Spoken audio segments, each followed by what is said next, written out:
WRC 10, also known as WRC 10 FIA World Rally Championship, is a racing video game developed by French developer Kylotonn and published by Nacon.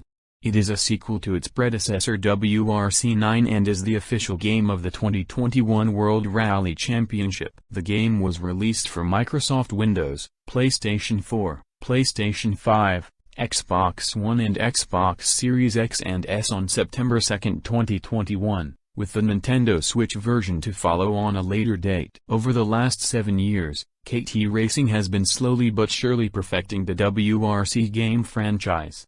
It's a shame then, that after WRC 10, it's only got one more opportunity to build on incredibly solid foundations, not least because this year's 10th offering sets an even higher bar for the rally racing genre. WRC 10 represents much more than a milestone in the series. It's a celebration of rallying itself, marking the upcoming 50th anniversary of the competition, which weirdly falls in WRC 11's season. The handling, more than anything, is utterly superb, especially if you're using a controller.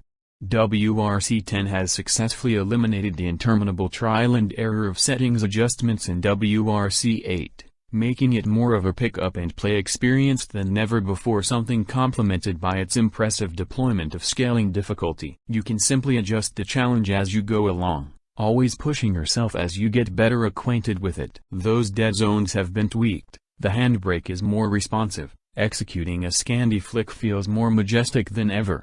You can feel every change in each road surface, for better or worse. Approaching a snow-topped Monte Carlo power stage with half-bare asphalt tires elicited fear I've not felt since playing Little Nightmares 2. You feel more at one with your car than ever, whether you're in a junior WRC Ford Fiesta or a disgustingly overpowered Toyota Yaris.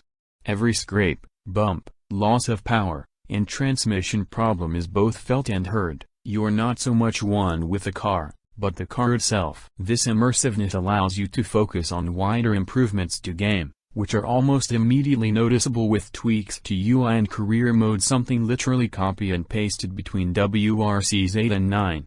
Screen tearing is still present in densely populated stages like Chile, and long-distance rendering can still be a little messy, but the game feels beautiful and is the first true Series X outing. The career mode remains largely intact, mostly for the better. No one wants to relearn its approach to team management, lest they face the wrath of the overly condescending tutorial voiceover, which is thankfully skippable.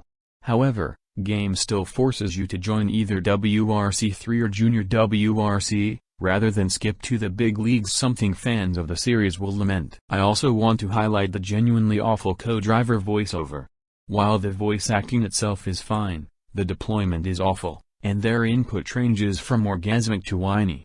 When you get even the slightest positive split time, they have a habit of barking perfect or awesome between guidance, but they also let out unconvincing, attention-seeking yelps when you crash. By ironing out its UI, making career mode more accessible, and generally stripping back those unnecessary complexities surrounding an otherwise brilliant experience, KT Racing has every chance of making next year's WRC 11 one of the very best racing games in the last 10 years, a show-stopping swan song for a studio that's clearly dedicated to constant improvement. It just kinda sucks that Codemasters gets WRC in 2023, even though I love its work. Fingers crossed that KT Racing will deliver a beautiful finale, ahead of Codemasters' seemingly inevitable, simulation-heavy transformation of the franchise into a licensed Audi Rally 3.0. Here's the trailer for you. Enjoy.